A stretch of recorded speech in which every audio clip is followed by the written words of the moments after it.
Olá, meus amigos, muito boa noite a todos vocês. É um prazer estar aqui abrindo a nossa 8ª semana da pós-Estácio Seres. Eu queria, antes de mais nada, fazer um agradecimento a Estácio e ao Seres pela confiança no nosso nome e um agradecimento ainda mais especial a todos vocês que estão participando conosco nesta abertura da 8ª semana da pós-Estácio Seres.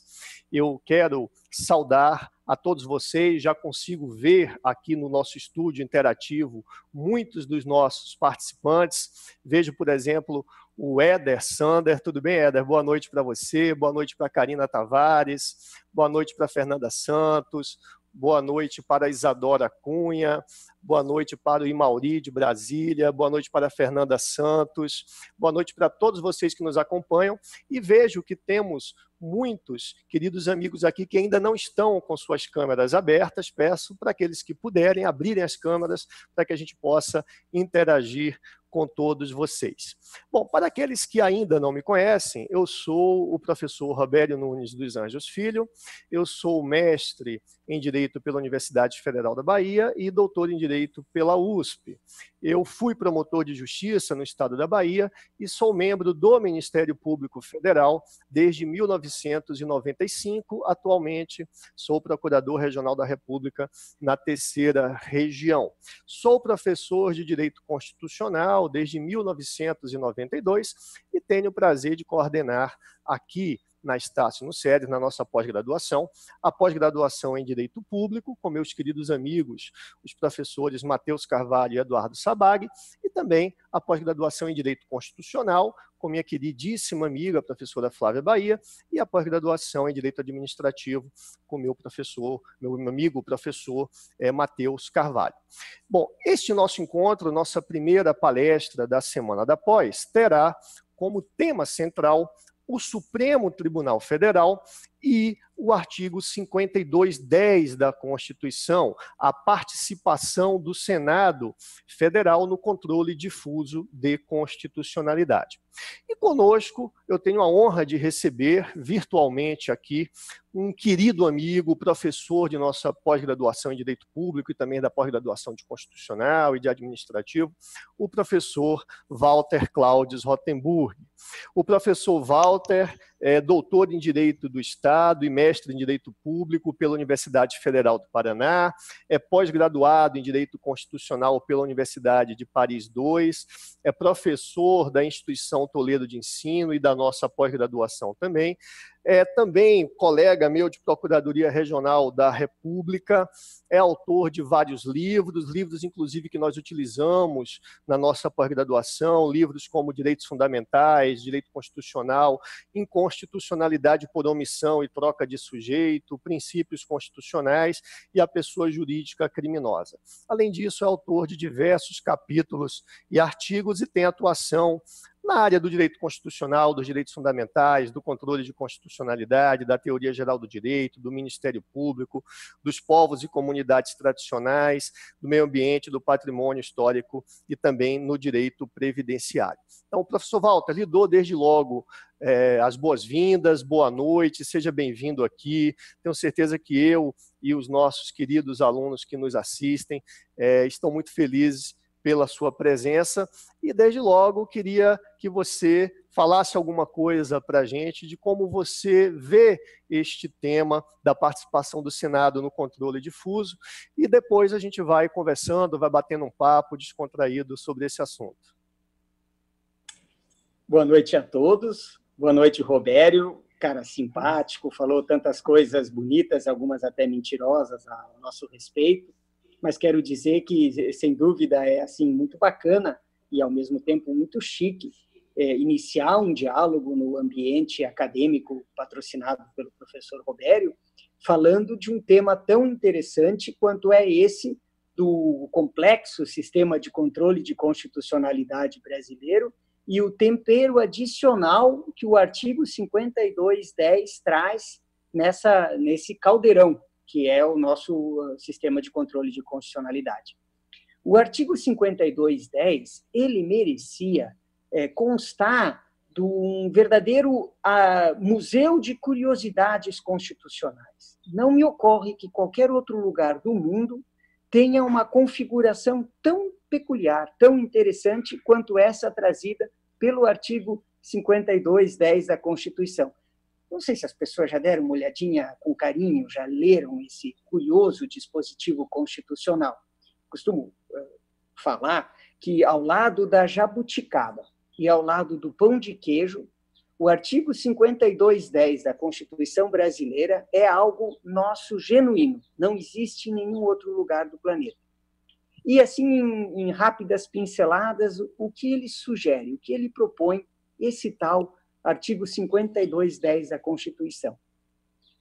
Ele inaugura um novo circuito e apresenta um novo sujeito numa discussão, num papo que devia ser todo ele só jurisdicional.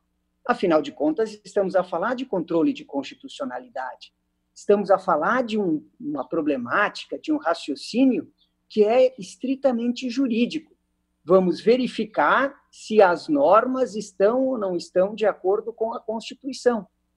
Isso devia ser um problema enfrentado pelos juristas, num ambiente de tribunal, Supremo Tribunal Federal, eventualmente cortes superiores, no limite, juízes, profissionais, operadores do direito, pessoas que muito provavelmente, como você e como eu, são apaixonadas pelo fenômeno jurídico, e, no entanto, surpreendentemente, a Constituição nos oferece esse artigo 52(10) da Constituição, que diz que o Senado Federal, isso mesmo, um ator político, o Senado Federal, aqueles nossos representantes eleitos, o Senado Federal poderá suspender a eficácia de alguma norma constitucional assim declarada pelo Supremo Tribunal Federal.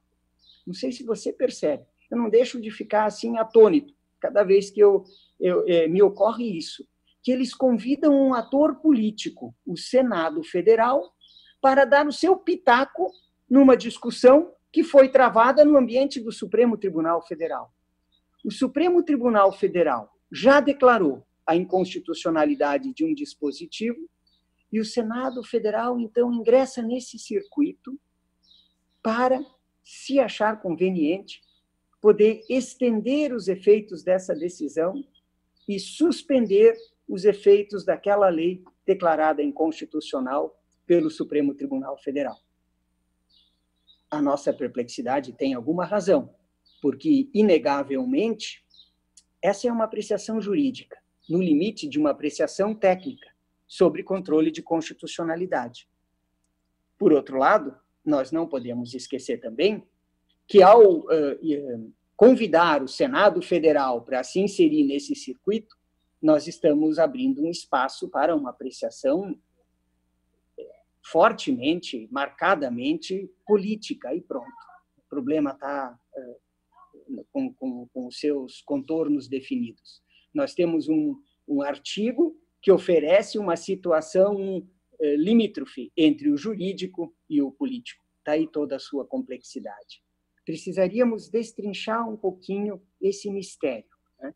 A inauguração de um ator e de uma apreciação política, o Senado Federal, se entender conveniente, estender os efeitos de uma declaração de inconstitucionalidade para todo mundo, mas fazendo isso em cima de um problema de contornos jurídicos, porque, afinal de contas, rolou uma ação, chegou ao Supremo Tribunal Federal, o Supremo Tribunal Federal entendeu que havia uma inconstitucionalidade e fez isso com base em parâmetros técnicos.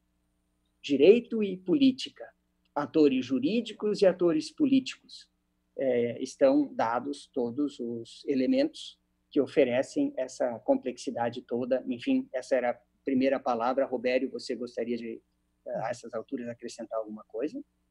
Não, eu lembro só que é uma atribuição que surge na Constituição de 34, né, no direito brasileiro, justamente com essa ideia de se atribuir efeitos erga omnes a uma decisão do Supremo no controle difuso que é uma decisão, a princípio, inter partes, né? Então, a ideia de você estender para todos, como você disse, a conclusão do Supremo num processo que envolve partes, né? Então, a princípio, a decisão seria apenas inter partes. E aí o Senado vem e estende esses efeitos num juízo político, como você bem mencionou.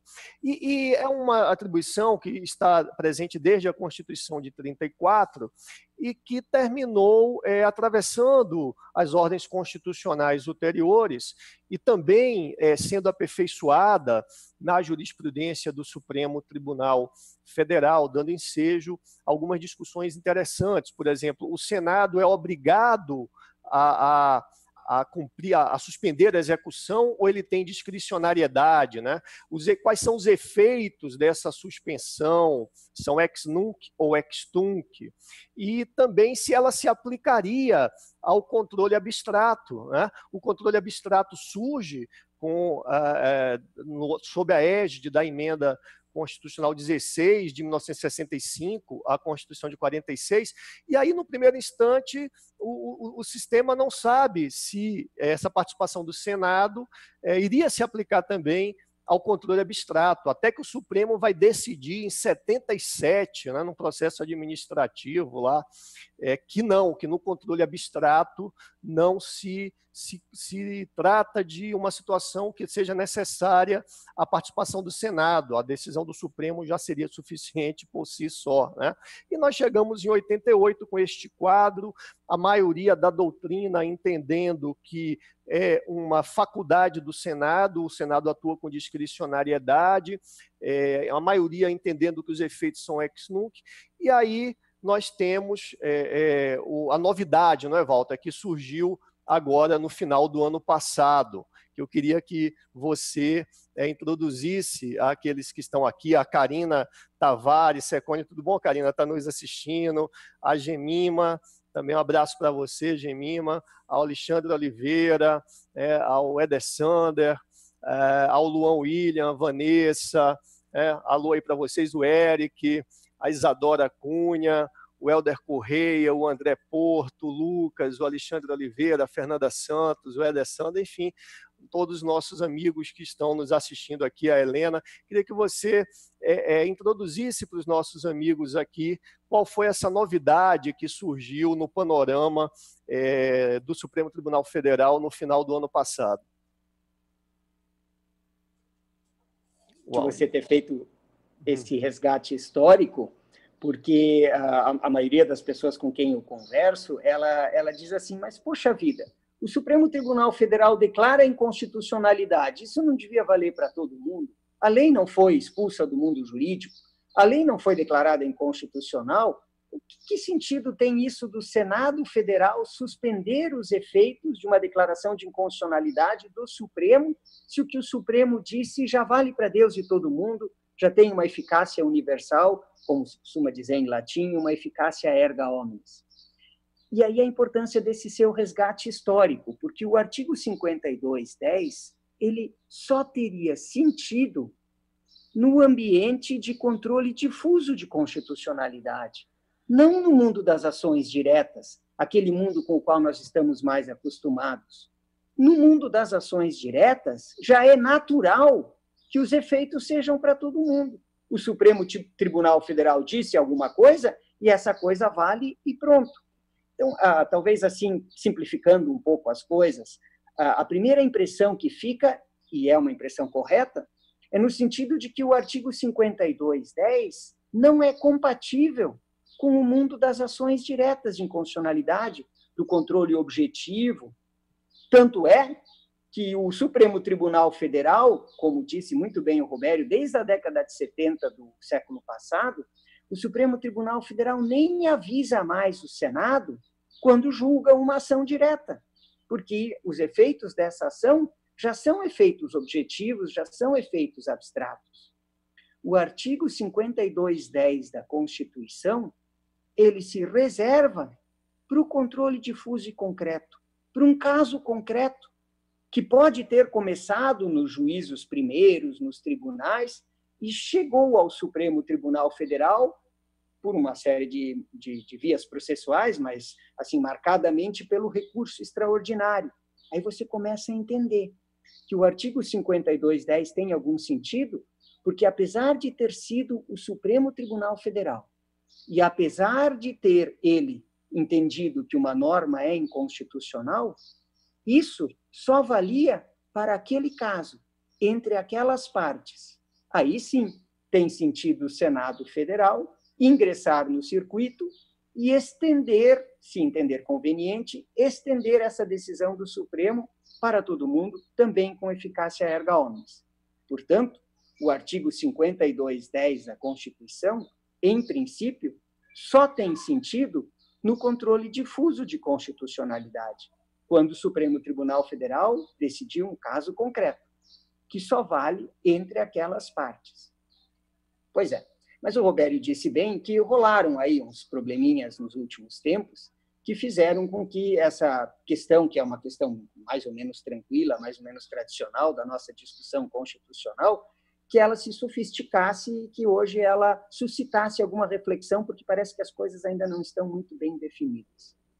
Uma delas, para que a gente não embaralhe demais as cartas, uma delas aconteceu muito interessante, porque o Supremo Tribunal Federal havia declarado, havia reconhecido, para a gente não confundir os termos, num habeas corpus 82959, no ano de 2006, o Supremo Tribunal Federal tinha reconhecido, mas num caso concreto, num habeas corpus, né, em que se discutia a liberdade de um determinado sujeito, se a lei dos crimes hediondos, que impedia a progressão do regime, que exigia que os criminosos cumprissem todo o regime da maneira mais severa, no campo do direito penal e processual penal, o Supremo Tribunal Federal havia decidido que essa proibição de progressão de regime que constava da lei de crimes hediondos era inconstitucional, não era compatível com a Constituição.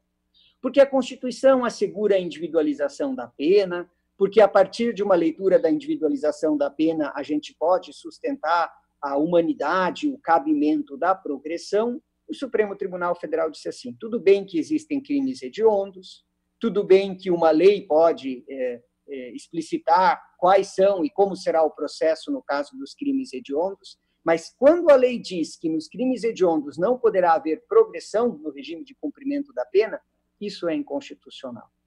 O Supremo Tribunal Federal disse isso, passou uma mensagem clara para a sociedade brasileira a respeito da inconstitucionalidade da restrição da progressão, inclusive nos crimes hediondos. Mas o Supremo Tribunal Federal disse isso num caso concreto. Aí, numa outra situação, em tudo idêntica, um juiz de direito de um estado do norte do país disse que não ia aplicar o entendimento do Supremo Tribunal Federal, que não ia considerar inconstitucional a lei dos crimes hediondos nesse ponto em que proibia a proibição da progressão do regime, e que ele, na vara dele de execuções penais, ele também não ia permitir a progressão do regime de cumprimento da pena. Veja bem, o juiz disse, eu sei o que o Supremo Tribunal Federal decidiu, eu conheço o que o Supremo Tribunal Federal decidiu, mas eu sei também que o o Supremo Tribunal Federal decidiu apenas num caso concreto, num determinado habeas corpus. Então, eu, juiz, não preciso aplicar esse entendimento aqui na minha vara de execuções penais, e não vou fazê-lo enquanto o Senado Federal não decidir suspender aplicando o artigo 5210 da Constituição. Nós podemos divergir do entendimento e até da postura desse juiz, mas temos que reconhecer que alguma coisa de direito constitucional ele sabia. Ele sabia do artigo 5210 da Constituição. Ele sabia que se uma decisão do Supremo Tribunal Federal, num caso concreto, merecer ser estendida em caráter universal para o Brasil inteiro, vai precisar da intervenção do Senado Federal num juízo político, de acordo com o artigo 5210 da Constituição.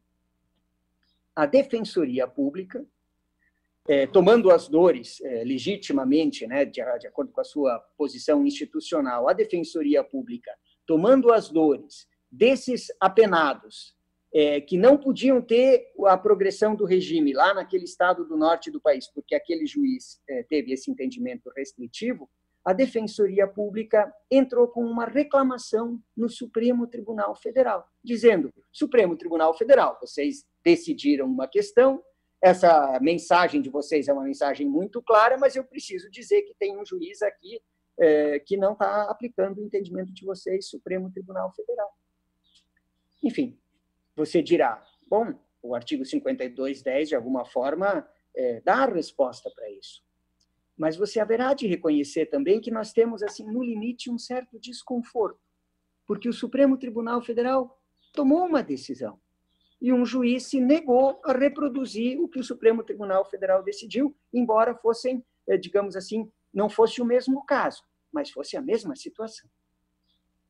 Essa reclamação aparelhou o Supremo Tribunal Federal, trata-se da reclamação 4335 do Acre, reclamação 4335 do Acre, de relatoria do ministro Gilmar Mendes, e aí o ministro Gilmar Mendes lançou uma tese que é, no mínimo, provocativa.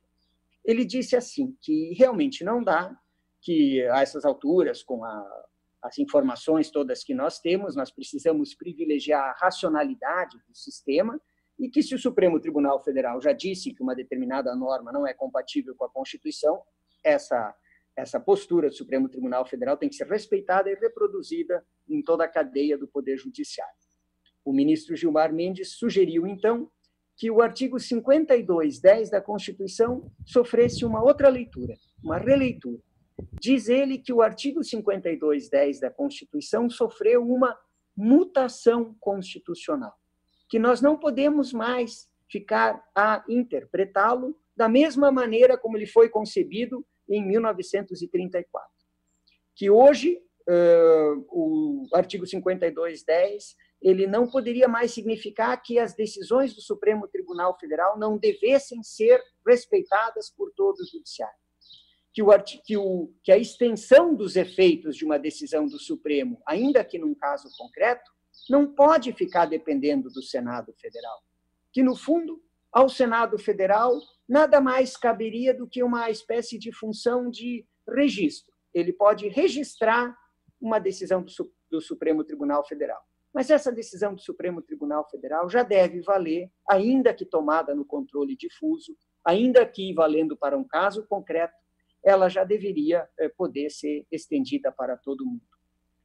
Ou seja, nós estávamos a discutir aqui uma espécie de extensão dos efeitos da decisão de inconstitucionalidade do Supremo Tribunal Federal no caso concreto. Que essa decisão do Supremo Tribunal Federal devesse ter os seus efeitos estendidos, que já não precisássemos mais do artigo 52.10. Que o papel do Senado Federal passaria a ser apenas um papel de registro, pouco mais ou menos figurativo.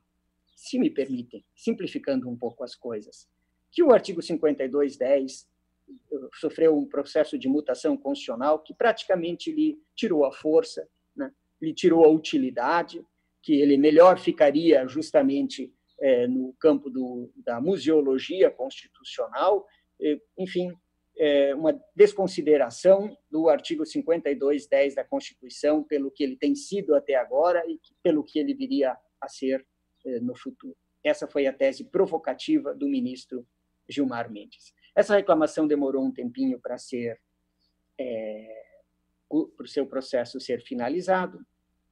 Nesse meio tempo, foi editada uma súmula vinculante, a súmula vinculante número 26, do ano 2009, o nome já está dizendo, súmula vinculante, e sim a possibilidade de o Supremo Tribunal Federal editar uma súmula, que é a consagração de um entendimento que vincula todo o Poder Judiciário, e por conta da edição dessa súmula vinculante número 26, o então ministro Teori Zavascki, cujo falecimento está completando um ano agora, portanto, assim, uma memória e uma palavra de elogio, não é, a figura desse grande sujeito que foi o ministro Teori Zavascki, que faleceu de uma maneira trágica no verão do ano passado.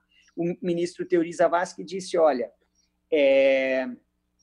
em função da edição da súmula vinculante, nós esvaziamos o sentido dessa discussão, esse entendimento já se vincula de alguma maneira, e, portanto, declarou a procedência da reclamação. Aquela reclamação tinha razão, a Defensoria Pública tinha razão. Não tinha razão por causa da tese do professor Gilmar Mendes, em função da mutação constitucional e da perda de atualidade do artigo 5210. Não por isso, mas porque foi editada uma súmula vinculante, a súmula vinculante número 26. Por isso que a reclamação foi, no final, julgada procedente. Mas era preciso dizer que o Supremo Tribunal Federal, os demais ministros, a Corte, não acatou o entendimento do ministro Gilmar Mendes. Não considerou que o artigo 5210 sofreu uma mutação constitucional. Entendeu que o artigo 5210 está em vigor com a sua leitura tradicional sobre a qual nós vínhamos falando até aqui. E você dirá, mas se o Supremo Tribunal Federal não acatou a tese do seu ministro, Gilmar Mendes, por que declarou a procedência da reclamação? Declarou a procedência da reclamação porque, nesse meio tempo, foi editada uma súmula vinculante. Se temos súmula vinculante, para que desconsiderar o artigo 5210? Questão posta. O artigo 5210 ainda tem utilidade, ainda tem sentido. A tese da mutação constitucional é uma tese que tem pedal, que merece ser aceita. Eu sei que o professor Robério tem umas palavras interessantes. Posso talvez dizer que não concorde inteiramente, mas sou obrigado a reconhecer que o professor Robério tem um raciocínio interessante sobre isso. O que nós vamos fazer agora, vou seguir pontuando, Walter, foi muito boa a retrospectiva que você fez em relação à reclamação 4 do 335, e o ministro Gilmar, na ocasião, como você bem mencionou, ele restou vencido neste ponto, né? O Supremo não reconheceu ali. Aí o que acontece? Vem agora, em novembro, o Supremo, no caso do amianto, né? E julga as ADINs 3406 e 3470, né, no dia 29 de novembro de 2017. Nesse julgamento, o Supremo declarou, por maioria e incidentalmente, não era objeto das ADINs, mas declarou incidentalmente a inconstitucionalidade da Lei Federal 9.055, né? E declarou incidentalmente com efeito vinculante erga omnes. A inconstitucionalidade desse dispositivo, que, aliás, já havia sido incidentalmente declarada no julgamento da ADIN 3937, em agosto de 2017. Mas neste julgamento de novembro, das ADINs 3406 e 3470, os ministros declararam incidentalmente na ADIN a inconstitucionalidade com efeito vinculante e erga omnes. E aí sinalizou no sentido da adoção da tese do ministro Gilmar Mendes, fez essa sinalização. Agora, é interessante dizer o seguinte, Walter, eu não sei o que é que você entende, né? Mas as pessoas começaram a afirmar nas redes sociais, etc., que o caso estava resolvido, que o 5210 teria sofrido mesmo a mutação, que o papel do Senado seria apenas o de registrar e de dar publicidade, e que o tema tinha sido absolutamente resolvido pelo Supremo e houve uma mudança da orientação jurisprudencial da nossa Corte Maior. Eu prefiro ter um pouco mais de cautela. Por quê? Porque, na verdade, este julgamento ainda não terminou. Este julgamento ainda está sujeito a ser modificado por meio de embargos de declaração com efeitos infringentes, e já foi anunciado de que esses embargos serão interpostos. Neste julgamento, a relatora, a ministra Rosa Weber, ainda em dezembro, no dia 19 de dezembro, tem gente que não está atento a isso, mas ela suspendeu os efeitos dessa decisão, no que diz respeito ao caráter erga omnes. Teve um pedido de tutela de urgência e ela suspendeu os efeitos da decisão. Além disso, alguns ministros estavam ausentes nesse julgamento. Ministros que, embora não tenham número a princípio, para virar o julgado, podem terminar influenciando a opinião de um ou outro ministro que tenha votado neste sentido, né? Além disso, nós temos ainda um outro detalhe, né? Nós temos vários pontos que não foram abordados pelo Supremo. Por exemplo, como é que ficam as súmulas vinculantes? Qual o sentido que tem uma súmula vinculante agora, se uma única decisão do Supremo for suficiente para dar efeito vinculante? Por que eu vou precisar de súmulas vinculantes, né? A partir de agora, depois de uma declaração em qualquer processo de caso concreto, vai caber a reclamação constitucional, né? Então, nós temos ainda muitas dúvidas e eu acho que é preciso, do meu modo de pensar, preciso ter um pouco de cautela, nós precisamos aguardar o resultado final do julgamento, os votos, precisamos ver como o próprio Supremo vai entender antes de anunciarmos que houve realmente uma mudança completa, antes de falarmos que houve realmente a abstrativização do controle difuso ou a objetivação do controle difuso. Eu prefiro ser um pouco mais cauteloso. Já vi o Supremo mudar de opinião. É claro que tem um dado aí, que é um dado forte para o sentido de que o Supremo realmente teve uma mudança jurisprudencial, que é o seguinte: no dia seguinte a este julgamento, esse julgamento foi no dia 29 de novembro, mas no dia seguinte o Supremo julgou outras duas ADIs relativas ao mesmo tema, e nestas duas ADIs o ministro Alexandre de Moraes ele mudou o voto, rendendo homenagem aos efeitos vinculantes da decisão do dia anterior.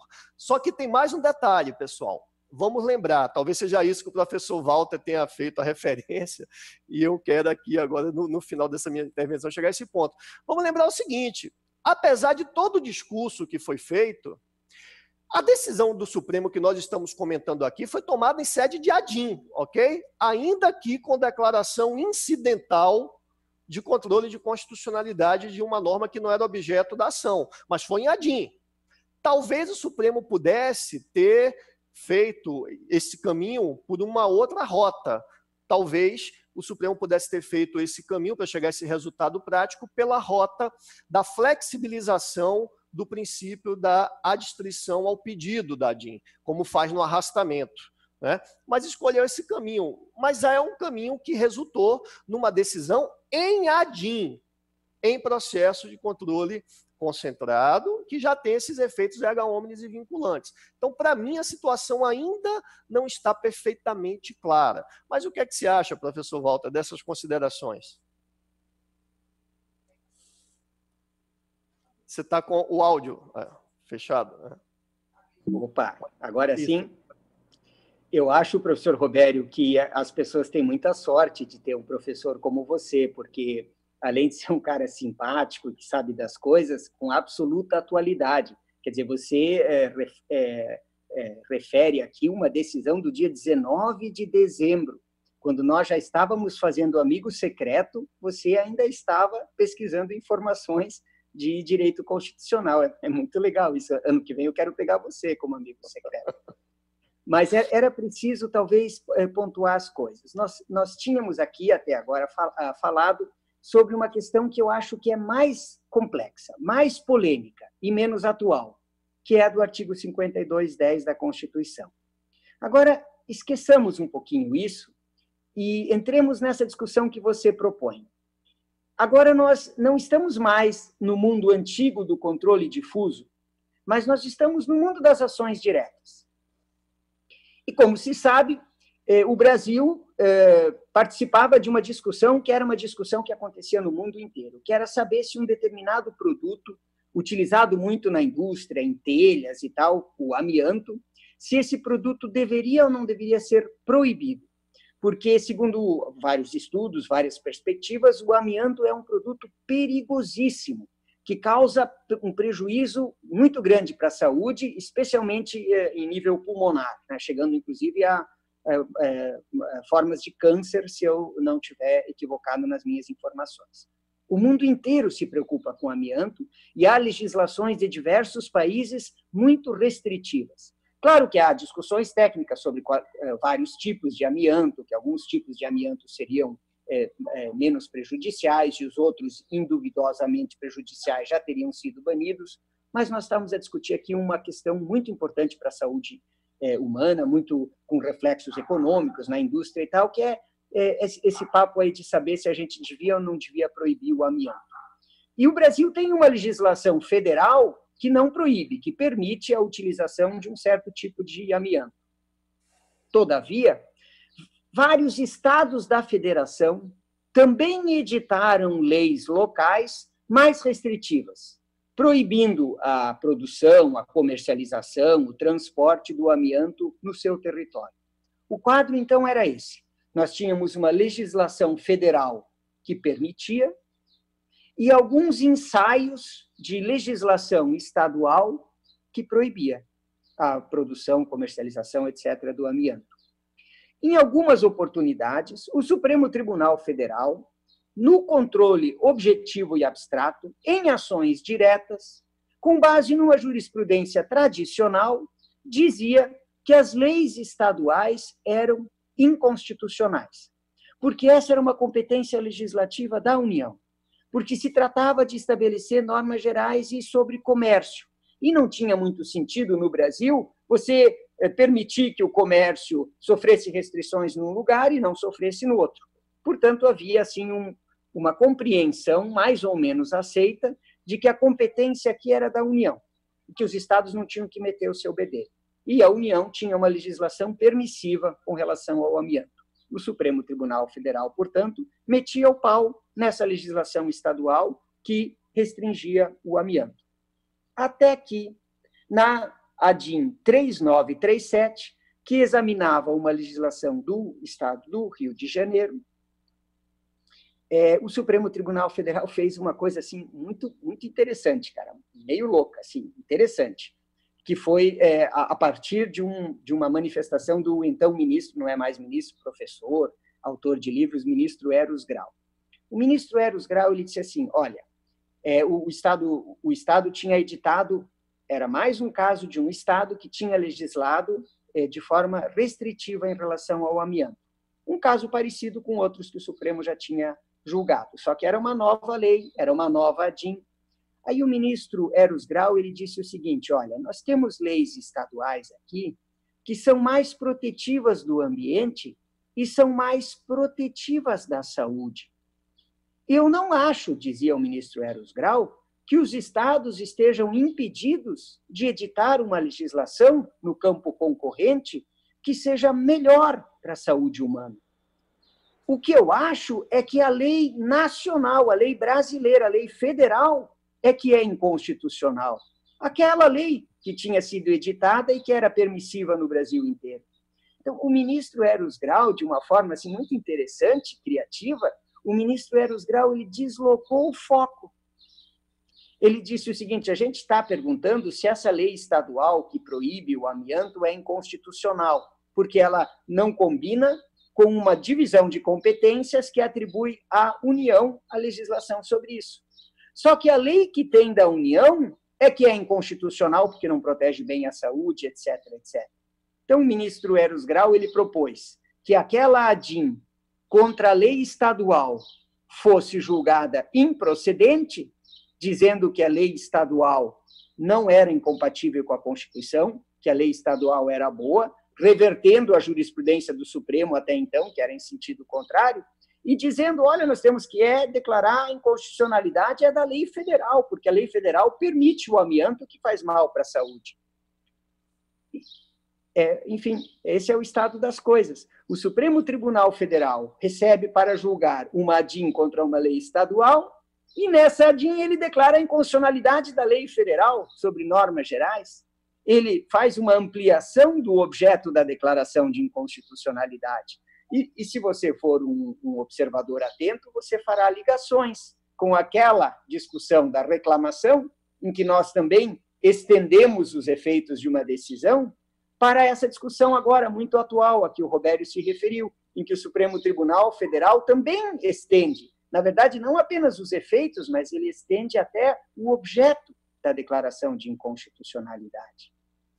Como disse bem o Robério, no final do ano passado, O Supremo Tribunal Federal julgou mais outras 2 ADINs em conjunto, né, 2 ADINs que estavam apensas, e nessas ADINs ele disse o seguinte, olha, lembra naquela decisão ali que a gente acabou declarando a inconstitucionalidade da lei federal? Nós fizemos essa declaração incidentalmente, porque nos perguntaram sobre a lei estadual, e a gente disse a lei estadual é boa, o problema é a lei federal, que nós vamos declarar inconstitucional. E nos perguntaram, e nós dissemos isso naquela ADIN, e agora nós vamos dizer isso com um efeito erga omnes, para que não precisassem mais ser propostas outras ADINs de conteúdo semelhante. O que aconteceu aqui, e que me parece que é menos complicado, menos polêmico, é que o Supremo Tribunal Federal, no controle objetivo, no mundo das ações diretas, no chamado controle abstrato de constitucionalidade, o Supremo Tribunal Federal faz uma análise assim, uma análise geral da compatibilidade com a Constituição. O processo aqui é um processo diferente, é um processo aberto. Tanto é que quem propõe uma ADIN sabe que o Supremo Tribunal Federal vai analisar a constitucionalidade daquele ato normativo, mas se ele quiser, ele pode declarar, por exemplo, a inconstitucionalidade com base num outro artigo, que o autor da ADIN nem sequer mencionou. Tudo nesse processo objetivo é abstrato, é aberto. O Supremo Tribunal Federal pode dizer assim, olha, essa lei é inconstitucional, não porque não combina com o artigo 196 da Constituição, como o autor.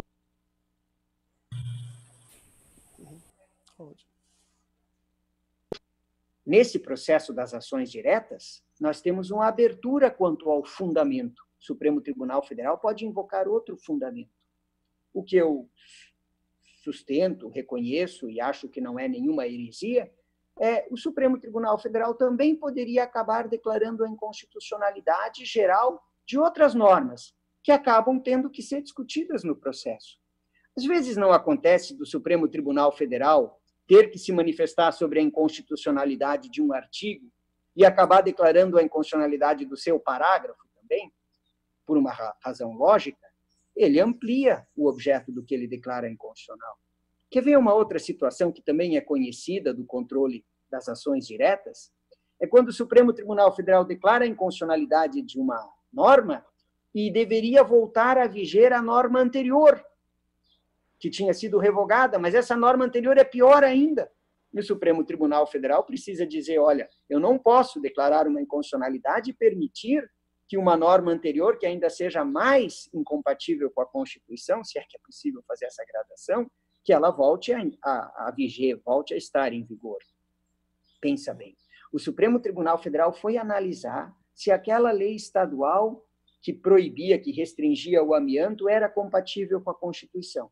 Aí ele foi ver que existe uma lei federal, dizendo sobre normas gerais para o Brasil inteiro. E percebeu que essa lei federal sobre normas gerais é que não combinava com a Constituição, porque violava o direito à saúde, etc. Imagina agora o Supremo Tribunal Federal passa os olhos nisso, verifica a inconstitucionalidade numa ação direta e não pode falar nada e tem que ficar quieto. Então, nesse ponto, como nós estamos agora no controle objetivo, no mundo das ações diretas, no controle principal por via abstrata, eu não vejo heresia nenhuma aqui. Eu concordo que o Supremo Tribunal Federal pudesse declarar incidentalmente, como ele fez, declarar incidentalmente não a norma estadual, que era objeto da ação, mas a norma federal, que tratava do mesmo assunto e que precisava ser discutida ali. Eu concordo que o Supremo possa fazer isso. Na verdade, eu acho isso óbvio, lógico. Isso poupa tempo. Diga, Robério. Não, eu acho também possível, Walter, essa declaração, mas ainda assim é uma declaração em ADIM. Né? Ainda que seja uma declaração incidental, uma declaração em ADIM, que naturalmente tem os efeitos erga omnes e vinculantes, né? Então, e aí vem a questão do Senado. Bom, mas eu queria fazer, nosso tempo está acabando aqui, infelizmente, né?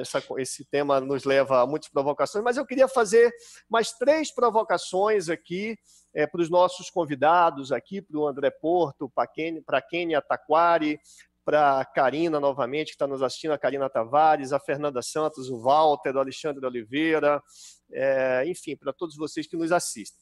Primeiro, o Supremo também mencionou nessa decisão a questão da transcendência dos motivos determinantes, sinalizando a adoção da transcendência. Vamos ver se isso vai se confirmar ou não. É uma observação que eu faço. A segunda observação é que eu acho que o Supremo tem demonstrado alguma incongruência sistêmica. Por quê? Porque a consequência prática de você admitir o efeito vinculante no controle difuso é o cabimento da reclamação por qualquer pessoa, concorda? Isso, então, amplia a quantidade de reclamações no Supremo Tribunal Federal, correto? Pois bem, no informativo 888 está noticiado o seguinte: a primeira turma do Supremo, ao julgar a reclamação 28632 em dezembro de 2017, sabe o que ele decidiu? Que não cabe reclamação com fundamento em afronta ao julgado da ADC 16, porque posteriormente foi aprovada uma tese com repercussão geral no mesmo sentido do quanto decidido na ADC 16. Ou seja, o Supremo disse que os efeitos vinculantes da ADC estavam suspensos pela aprovação de uma repercussão geral em um recurso extraordinário, e que a partir de agora os prejudicados deveriam não mais mover reclamação, e sim usar dos recursos cabíveis nos termos do artigo 988, parágrafo 5º, inciso 2 do novo CPC. Então, uma incongruência. Você, por um lado, sinaliza no cabimento da reclamação e, por outro lado, você decide que os efeitos vinculantes de uma ADC vão ser suspensos por força da aprovação da repercussão geral de um recurso extraordinário. Então, outra provocação que fica essa incongruência. E uma outra provocação que eu faço é a seguinte: vou pedir para a nossa equipe técnica aqui colocar no ar esse slide para vocês. Vejam, isto aqui é uma pesquisa sobre a quantidade de resoluções do Senado Federal editadas com base no artigo 5210 desde o ano 2000. Vejam, não tivemos nenhuma no ano 2000, nenhuma em 2001, nenhuma em 2002, nenhuma em 2004. No ano de 2005, projetos de resolução que foram apresentados nos anos anteriores foram apreciados. Aí tivemos 45 resoluções. Em 2006, 7 resoluções, em 2008, 4, em 2009, 1, em 2010, 2, em 2011, nenhuma, em 2012, 5, em 2013, 14, 15, nenhuma, em 2016, 1 e em 2017, 2. Então, vejam aqui, ao total, 67 resoluções desde o ano 2000. Então, porque algumas pessoas estão dizendo, isso aí caiu em desuso, o Senado não faz mais esse tipo de resolução. Olha, o Senado faz estas aqui, neste levantamento que nós fizemos. Isto significa uma omissão total do Senado ou não? O Senado aprovou a súmula vinculante 45, ou a súmula vinculante, no bojo da emenda constitucional 45, no bojo, junto com a Câmara, e trouxe a súmula vinculante. Talvez a súmula vinculante tenha vindo para preencher um espaço que o Senado também queria manter o seu espaço ali, né? Então, essas dúvidas todas nós temos, o assunto é muito interessante, nosso tempo, infelizmente, já se esgotou, mas eu fiz isso aqui como algumas provocações para nossos alunos e nossos queridos ouvintes aí pensarem, e eu sei que eu deixei isso aqui, o professor Walter, que dará aula de controle difuso de constitucionalidade na nossa pós em Direito Público, e ele vai enfrentar aqui essas, certamente na aula, essas e muitas outras provocações. Professor Walter, eu queria agradecer a sua participação e queria passar a palavra para você se despedir dos nossos alunos. Agradeço, o professor Robério e eu, qualquer hora, vamos lançar um livro do tipo 1001 perguntas e 2 ou 3 respostas de direito constitucional. Isso é só para dar o gostinho, esses temas são todos polêmicos, na medida das possibilidades eu fico à disposição para a gente levar esse papo mais a fundo. Enfim, uma honra e um bom ano para nós todos. Bom, amigos, mais uma vez agradeço ao professor Walter, agradeço a vocês. Karina Tavares, obrigado. Fernanda Santos, muito obrigado. Walter, valeu aí. Alexandre Oliveira, a Helena, o André Porto, a Kênia Taquari, o Luan William, a Ana, a Valéria, o Lucas, o IN.8.1, estou vendo aqui a nossa querida colega, mas não tem o nome dela, a Gabriela Barreto, a Jennifer, a Fernanda Fragalha, a Fernanda Santos, a Ana, o Lucas, a Gemima, o Walter, a Valéria PC, o Alexandre Oliveira, a Natália Gabriel, a Maria Júlia, a Ellen, Abraço para você, Ellen, tudo de bom aí para você, Ana Cláudia, o Arthur Pedro, a Lorena, todos, enfim, que estão aqui nos assistindo, muito obrigado. Espero que vocês se animem a vir conversar conosco sobre essas e outras discussões na nossa pós de Direito Público, na pós de Constitucional, na pós de Administrativo, nas outras pós.